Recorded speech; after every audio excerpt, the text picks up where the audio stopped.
Oremos entonces, Padre.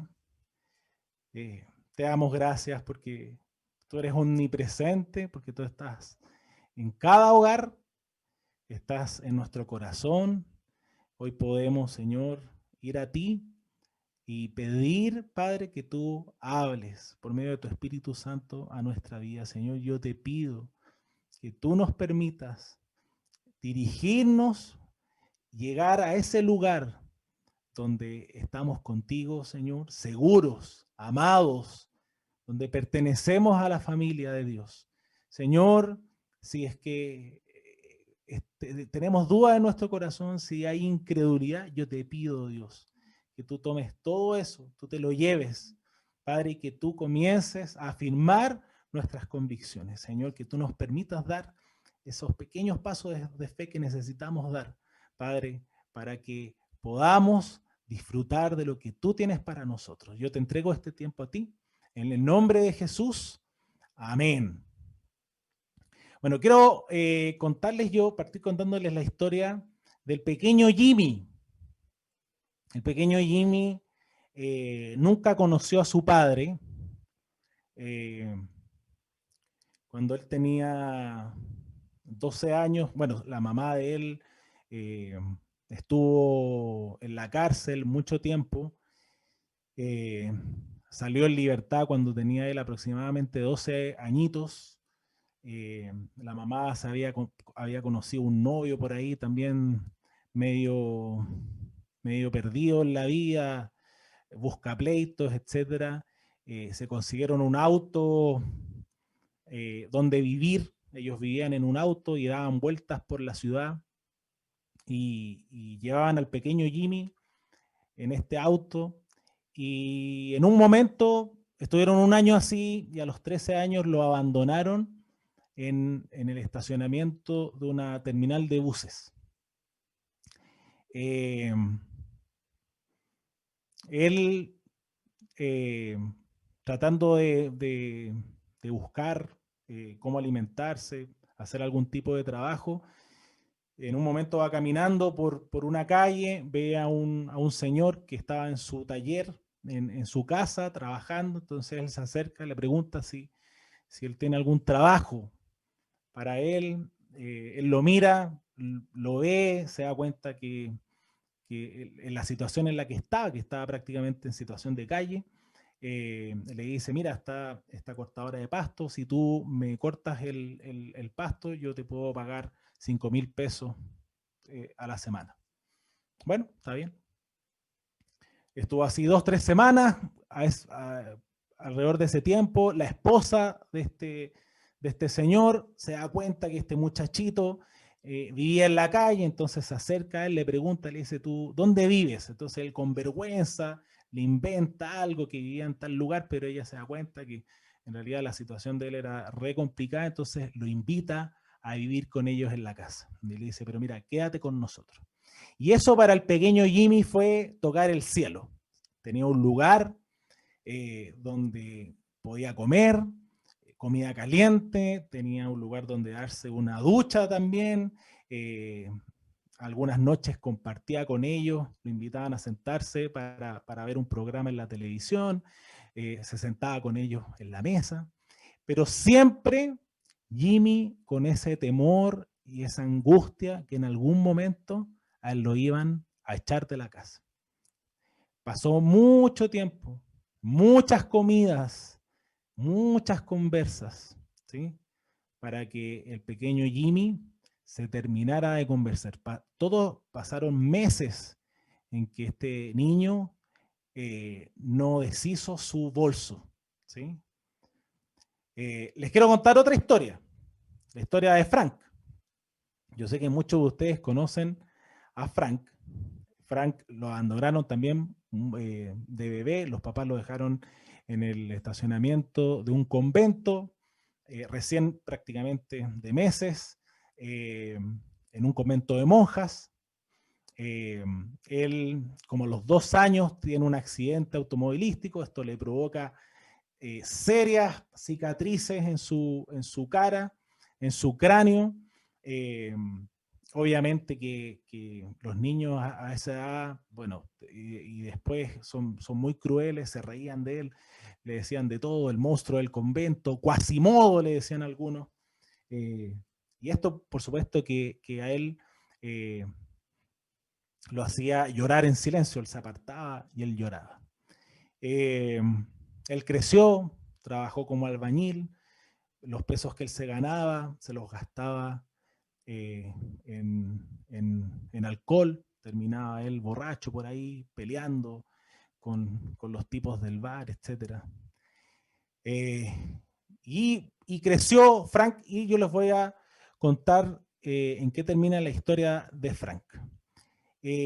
Muchos de ustedes, y por no decir tal vez todos los que estamos acá, hemos pasado por un momento de dificultad o un momento en el desierto.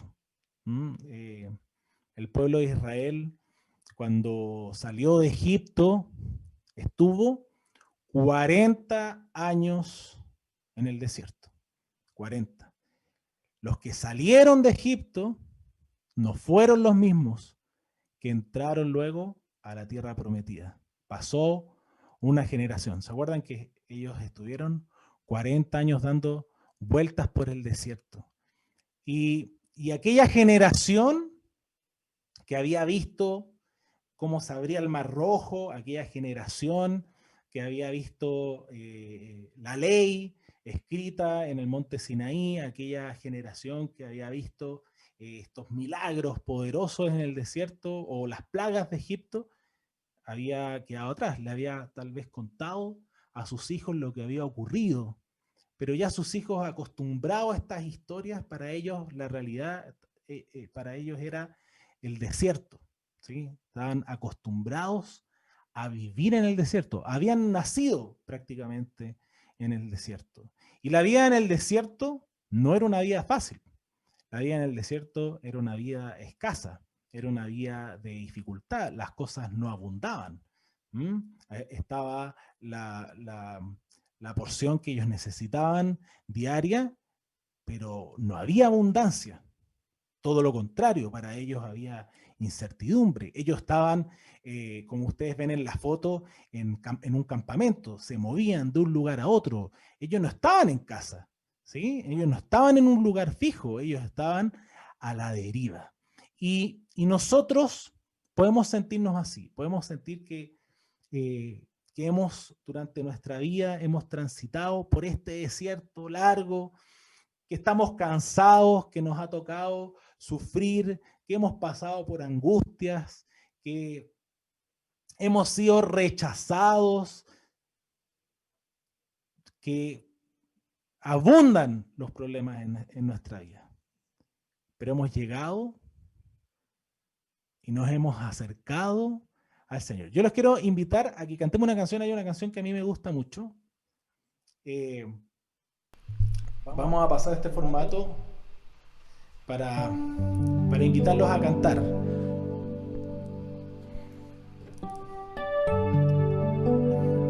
Dice esta canción: cansado del camino, sediento de ti,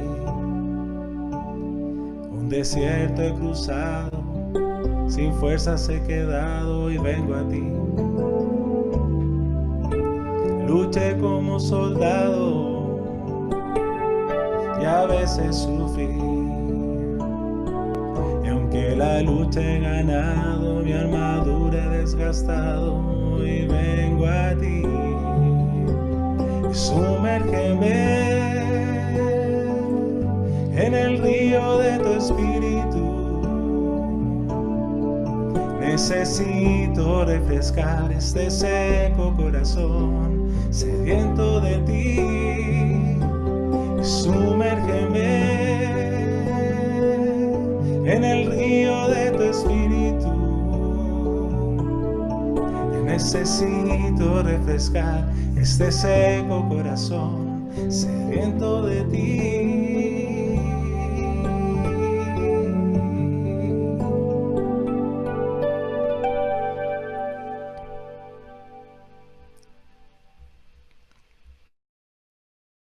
quiero invitarlos a que abra su Biblia en Josué capítulo 3.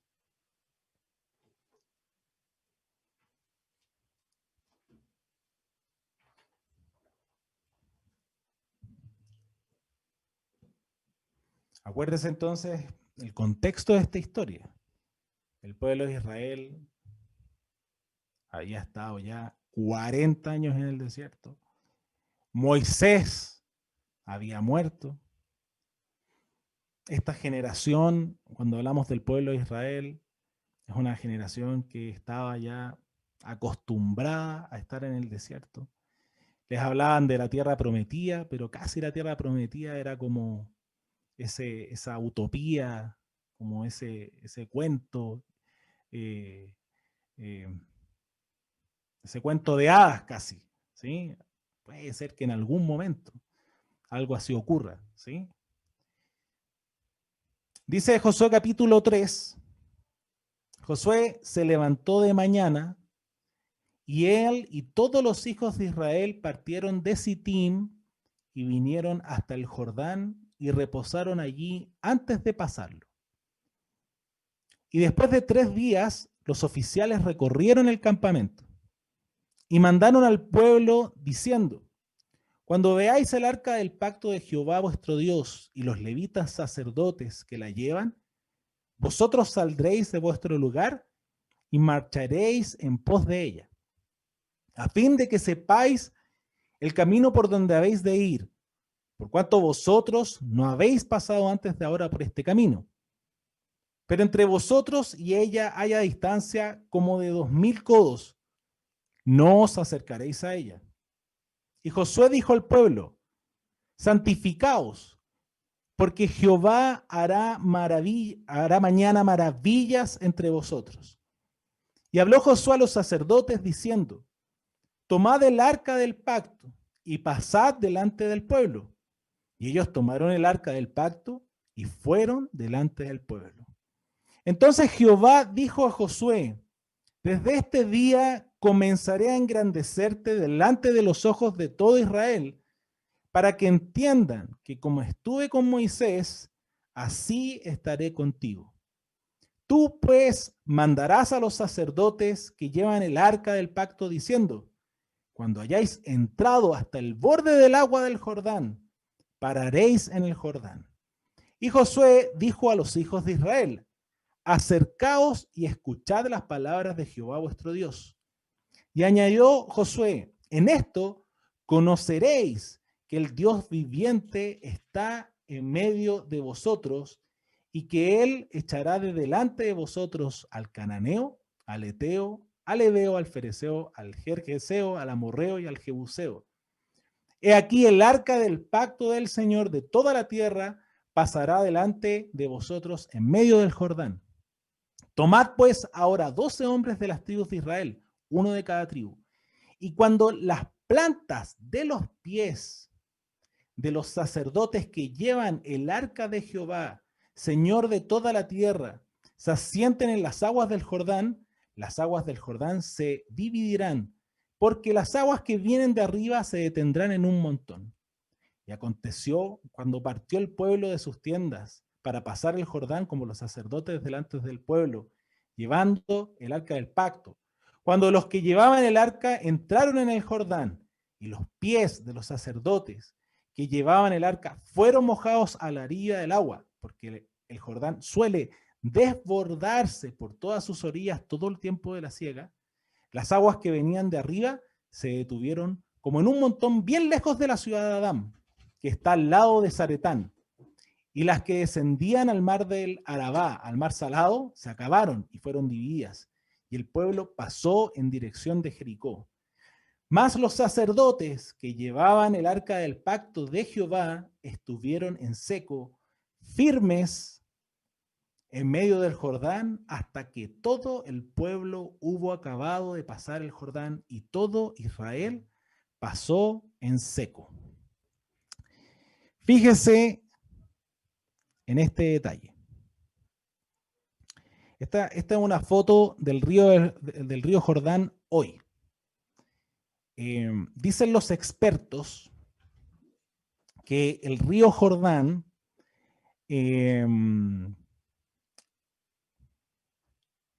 no tiene el mismo ancho que tenía hace 2000 años atrás. El mar de Galilea, que es de donde nace el río Jordán, ha disminuido varios metros. Y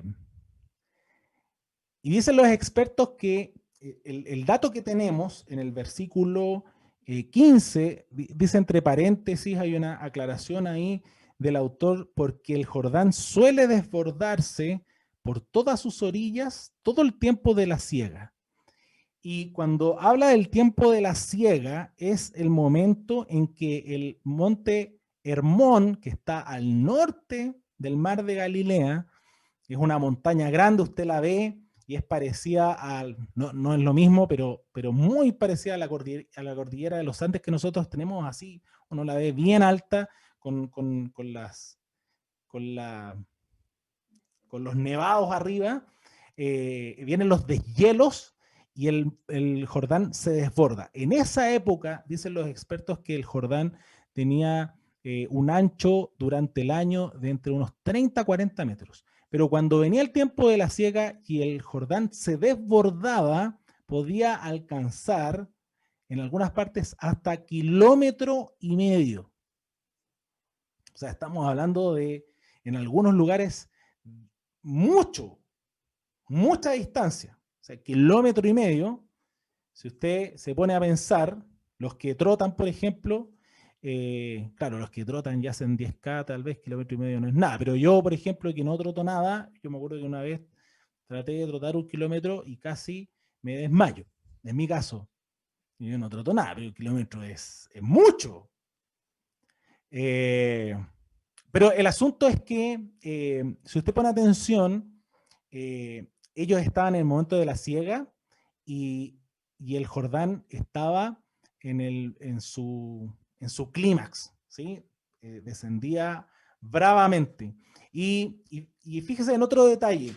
Dice que el pueblo de Israel, en el versículo 2, dice, después de 3 días, oye, ellos acamparon al borde del Jordán 3 días. O sea, ellos estuvieron dando vuelta por el desierto 40 años. Llegan al borde del Jordán, tienen que pasar el Jordán y ellos miran este río. Ellos dicen, tienen 3 días para hacerse todas las preguntas del planeta. Estamos hablando de un pueblo de 2 millones de personas, ¿sí? Más de alguno debe haber dicho, oye, pero yo no veo a alguien construyendo un puente aquí. ¿Alguien está haciendo algo para que atravesemos este río? Porque se supone que la tierra prometida está del otro lado. ¿Qué estamos haciendo? Y miraban y veían pasar tal vez troncos de árboles río abajo. ¿Cómo vamos a pasar? Porque se supone que la orden es que pasemos todos. ¿Cómo vamos a pasar todos del otro lado? ¿Sí? 3 días para sentarse, para angustiarse, para seguir en la incertidumbre. ¿Qué va a pasar? ¿Mm? Pero el Señor les había dado una instrucción clara. Dice el versículo el 6 dice, tomad el arca del pacto y pasad delante del pueblo. El arca del pacto, que es lo que usted ve ahí, el arca del pacto, que le mandó a Moisés a construir y que le dio talento, fue el Espíritu Santo el que dotó a algunos para construir esto que definitivamente fue algo sobrenatural. Tal vez el Arca del Pacto, bueno, el Arca del Pacto también, pero otros, ¿cómo se llaman? Instrumentos del templo. El Arca del Pacto representaba la presencia misma de Dios. Dentro del Arca del Pacto estaban las tablas de la ley y estaba la vara de Aarón, ¿sí? Y el Arca del Pacto, cuando el pueblo de Israel paraba en algún lugar y se establecía el campamento, se armaba el tabernáculo y en el lugar santísimo O sea, en el lugar más santo del tabernáculo se ponía el arca del pacto. A ese lugar solamente podía entrar el sumo sacerdote. Fíjese que era tan santo que incluso la orden dice aquí, ustedes tienen que ver el arca. Pero lo que el Señor les está diciendo acá es, yo voy a ir delante de ustedes. Ustedes me van a mirar a mí. Van a caminar por un lugar por el cual no han transitado antes. Tienen que aprender a confiar en mí. Cuando llegamos a este lugar de incertidumbre, cuando llegamos a este lugar donde decimos, ¿cómo lo vamos a hacer? ¿Cómo vamos a atravesar? ¿Sí? Entonces el Señor nos dice, tranquilo, ahora te toca confiar en mí. Y lo que dice el versículo 10, en esto conoceréis que el Dios viviente está en medio de vosotros. Dígale a la persona que tiene al lado, ahí en su casa. Y si está solo, yo se lo digo a usted.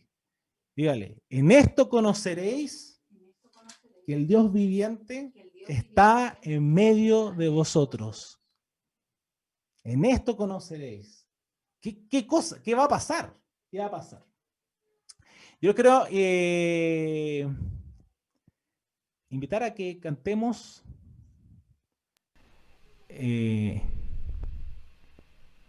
una canción que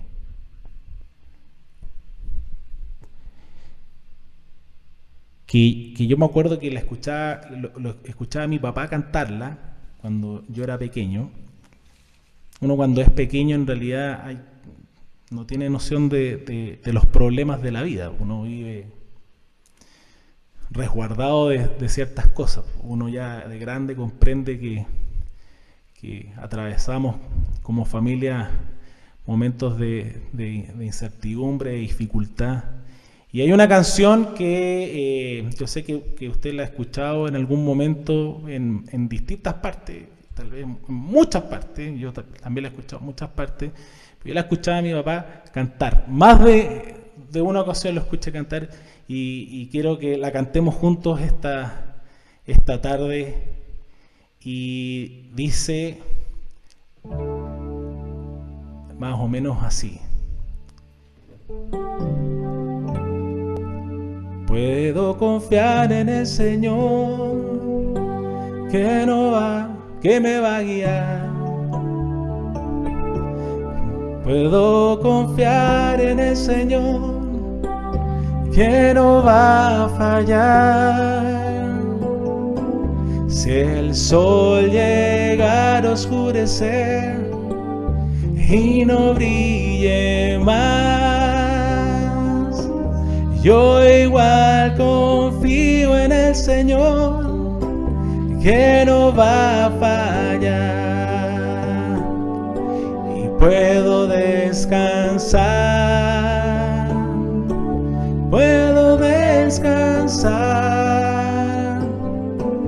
que su mansión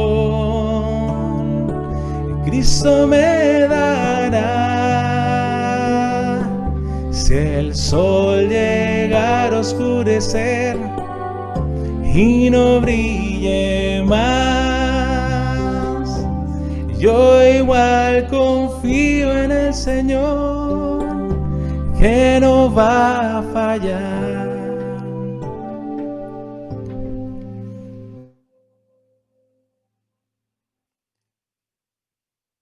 Nuestra confianza entonces debe estar puesta en el Señor. Y aquí viene entonces lo que estaban introduciendo los chiquillos. Dice el versículo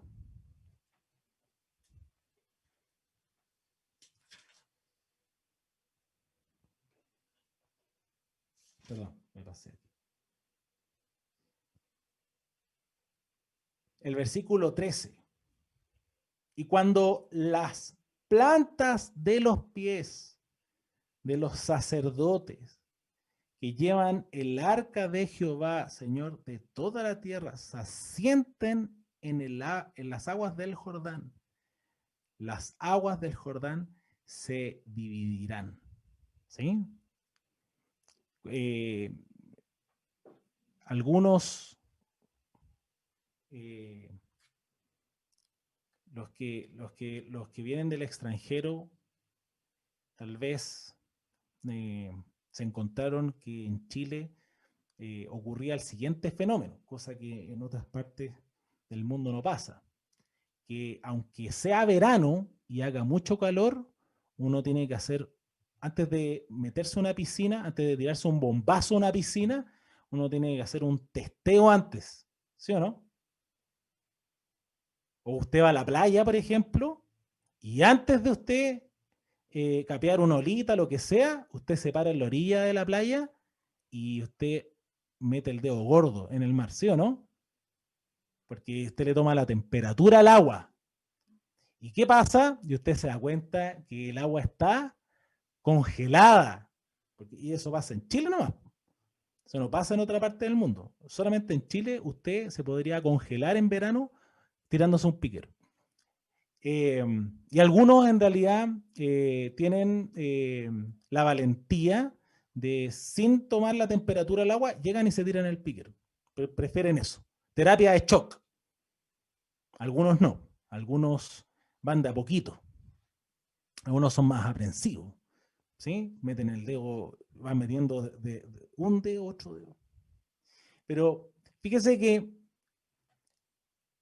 el Señor, en este caso, no le está diciendo al pueblo, no les está pidiendo a los sacerdotes algo arriesgado, sino que les está pidiendo un acto de fe muy seguro, nada arriesgado, que ellos caminen en dirección del Jordán, nada más. Cuando ellos lleguen a la orilla, cuando metan el dedo en el agua, cuando las plantas de los pies toquen el agua, algo va a ocurrir. ¿Sí? Dice que en el momento entonces que ellos se mojan los pies, no tan solo ellos, sino que todo el pueblo ve que el Señor empieza a obrar. ¿Sí? Solamente requirió un acto pequeño de fe. Y fíjese lo interesante.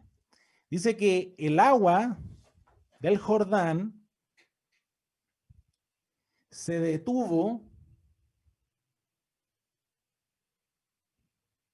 el versículo 16. Dice, las aguas que venían de arriba se detuvieron como en un montón bien lejos de la ciudad de Adán, que está al lado de Zaretán. Fíjense que cuando uno mira el mapa donde el pueblo de Israel estaba atravesando, en realidad las aguas no se detuvieron como una muralla a 1,5 metros de donde ellos estaban, ni a 2 o 3 metros. Se detuvieron a aproximadamente 48 kilómetros de donde ellos estaban. Muy lejos de la vista de donde ellos estaban geográficamente. Eso lo sabemos porque sabemos dónde está la ciudad de Adán, Zaretán, donde estaban ellos acampando, etcétera. Lo sabemos, ¿sí? El agua se detuvo en un lugar que ellos no podían ver. El otro día escuchaba una historia de Corrie ten Boom. Corrie ten Boom es una mujer holandesa. Ella es considerada una justa entre las naciones en Israel y de hecho tiene en Yad Vashem, que es un museo, el Museo del Holocausto en Jerusalén. Ella tiene un árbol con su nombre, Corrie ten Boom. Y Corrie ten Boom, ella como ayudó a muchos judíos, a librar a muchos judíos de la mano de los nazis, a ella la mandaron finalmente a un campo de concentración junto a su hermana. Y ella cuenta que, bueno, después gracias a Dios logró salir del campo de concentración y logró volver a Holanda, después terminó viviendo en otra parte y murió ya ella mayor, pero ella cuenta que estando en un campo de concentración estaba resfriada y le colgaban los mocos y no sabía qué hacer. Entonces llegó donde su hermana desesperada y le dice, necesito un pañuelo. Entonces su hermana la mira y le dice, oye, aquí olvídate, aquí no, ¿de dónde te voy a sacar un pañuelo? No existen los pañuelos acá. Entonces Cory la mira y le dice, pero ¿qué hago? Entonces ella le dice, pero ¿oraste? Entonces ella la mira así como, ¿de qué me estás hablando? Pero oremos entonces, si no oraste, oremos. Y entonces la hermana mayor le toma las manos y hace una oración. Entonces le dice, Señor, te oro en el nombre de Jesús, te pido un pañuelo para los mocos de Cory. Imagínense el detalle. Dice que ella termina de orar y le toca en el lugar donde estaban estos camarotes de estos campos de concentración, tocan la ventana. Y se acercan a abrir la ventana y aparece una señora judía y saca debajo de su abrigo, saca un pañuelo y se lo pasa. Entonces ella la mira y le dice, ¿y esto qué es? Y le dice, mira, esta mañana estaba yo haciendo el inventario en la farmacia y algo en mi interior me dijo, llévale este pañuelo a Cory ten Boom. Entonces ella cuenta ahí, dice, ¿cómo Dios sabe o iba a saber que la angustia que ella iba a sentir por la tarde por sus mocos colgando? ¿Me explico? Fíjese el detalle. Pero fíjese que el Señor ya estaba obrando. El Señor ya estaba moviendo las cosas. Y a mí lo que me llama la atención de la historia es eso, que cuando nos encontramos en este lugar, cuando estamos a punto de atravesar este Jordán que creemos imposible de atravesar, cuando nos encontramos en esta dificultad, en esta adversidad, en esta angustia, en este desamparo, en este rechazo, en el problema, en lo que sea que nos encontremos, en el Señor ya está obrando. No lo podemos ver, pero el Señor está moviendo las cosas a nuestro favor. Y fíjese que cuando atravesamos el Jordán,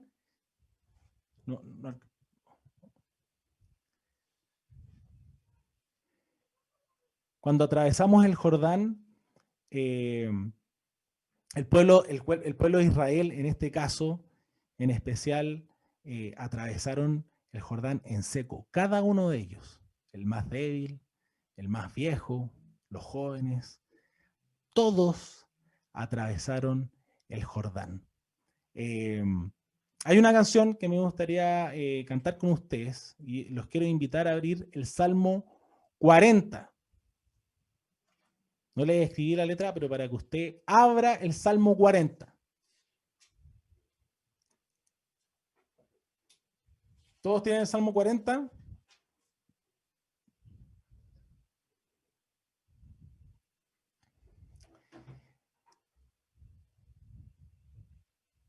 Dice el Salmo 40 así.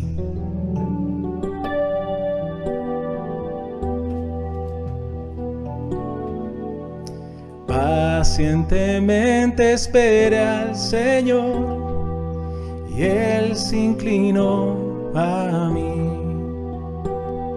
Pacientemente esperé a Jehová y Él se inclinó a mí.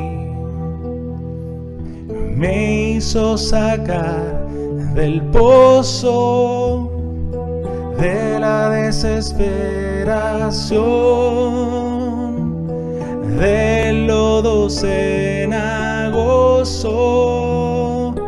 puso mis pies sobre peña y enderezó mis pasos, puso luego en mi boca cántico nuevo y alabanza a nuestro Dios. Puso luego en mi boca cántico nuevo alabanza a nuestro Dios.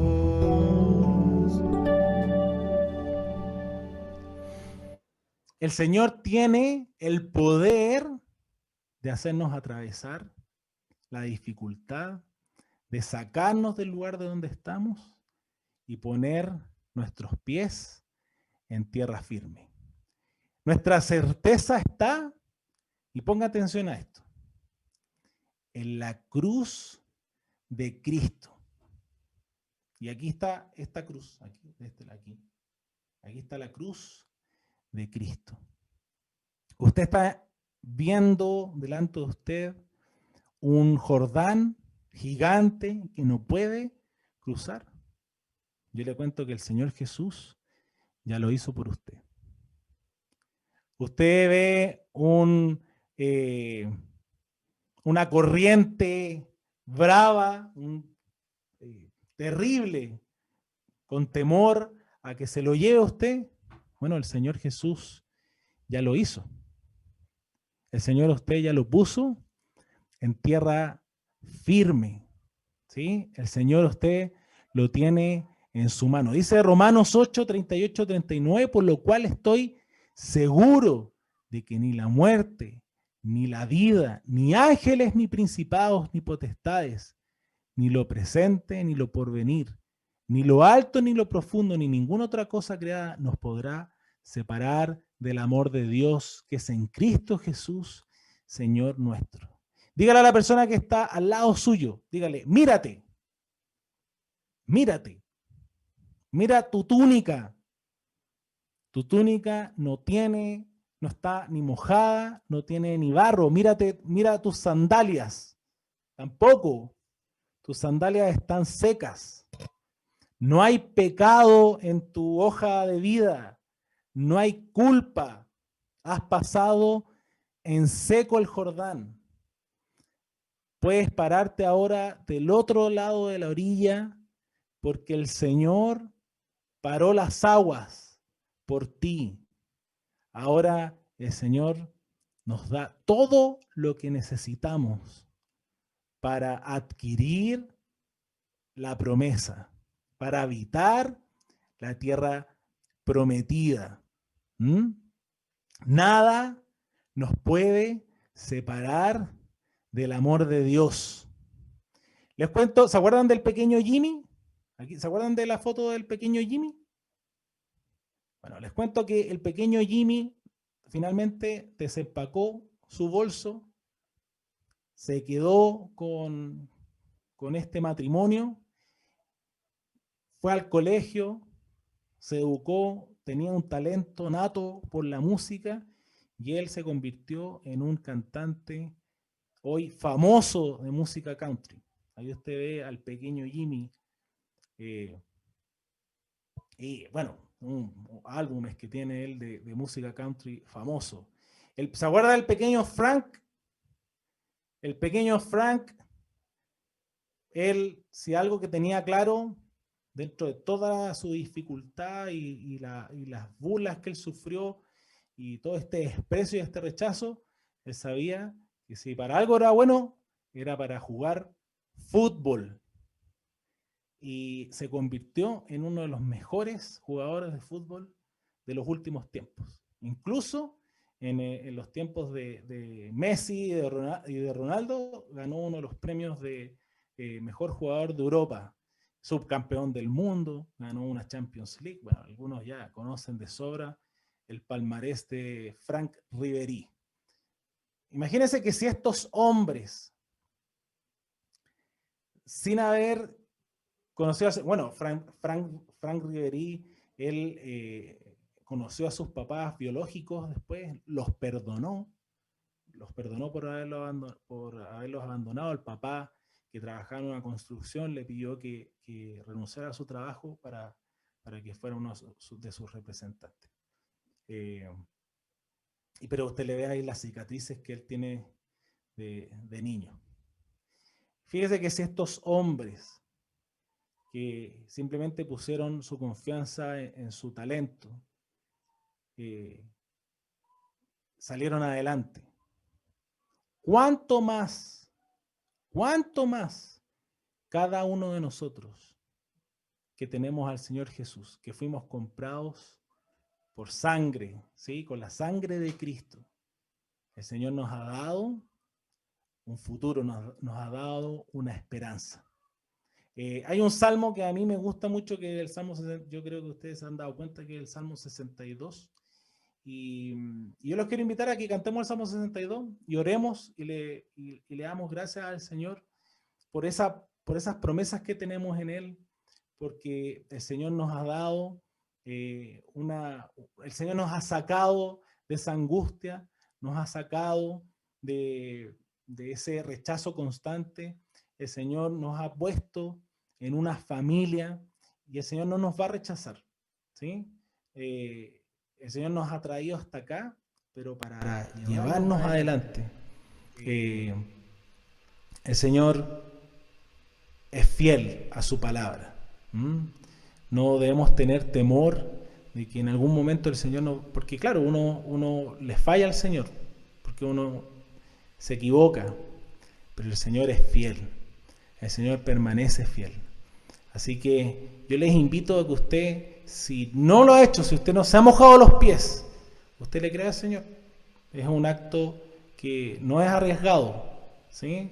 Es algo muy cauteloso que usted tiene que hacer, pero es un paso de fe que finalmente mueve montañas, que detiene las corrientes más bravas y que permite ver los milagros más poderosos. Así que yo los invito a que oremos, a que le cantemos al Señor y que le demos gracias al Señor por lo que Él ha hecho por cada uno de nosotros, por adoptarnos como hijos suyos, por ser parte de la promesa.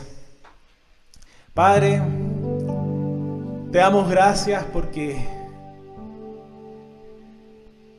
tú nos permites atravesar ese desierto, tú nos permites atravesar ese río torrentoso. Y lo que tú demandas de nosotros, lo primero, Señor, es poner nuestra confianza en ti. Tú nos dices en tu palabra que nuestra confianza, nuestra mirada debe estar puesta en ti, Señor, no en otra cosa. Señor, hoy queremos aprender. Hoy queremos, Señor, dirigir nuestra mirada hacia ti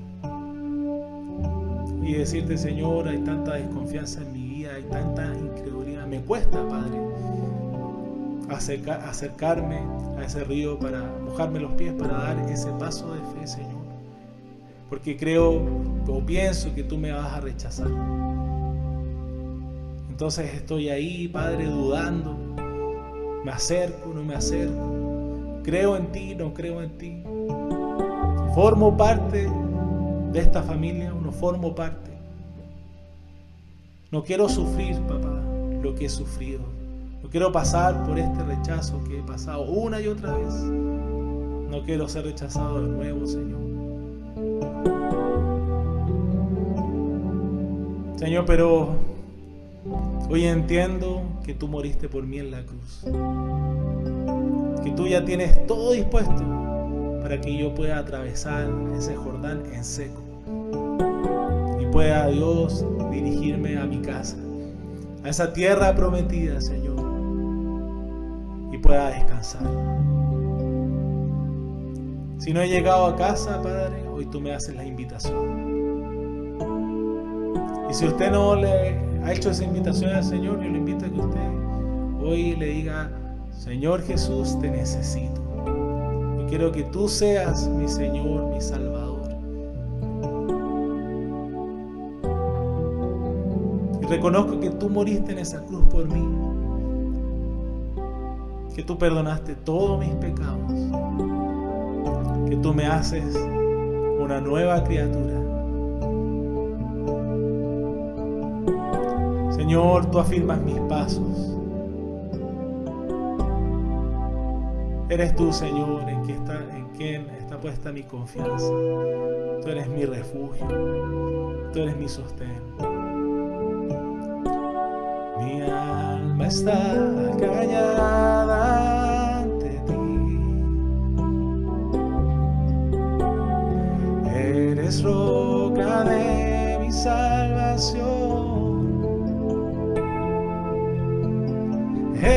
eres mi refugio, eres mi Dios, mi alma está callada ante ti.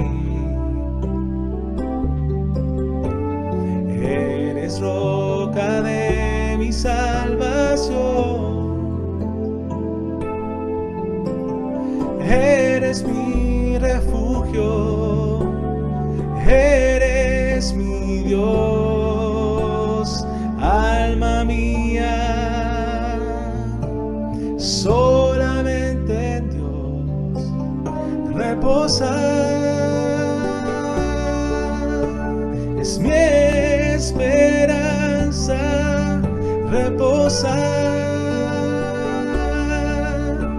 Él es la roca, reposa,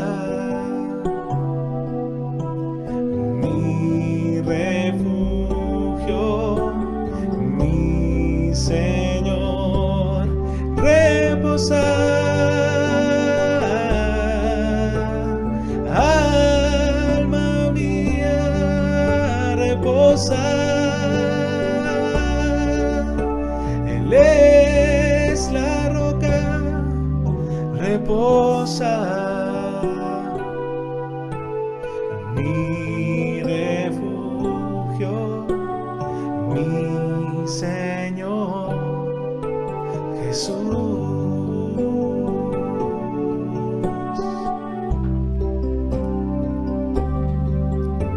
Mi alma está callada ante ti,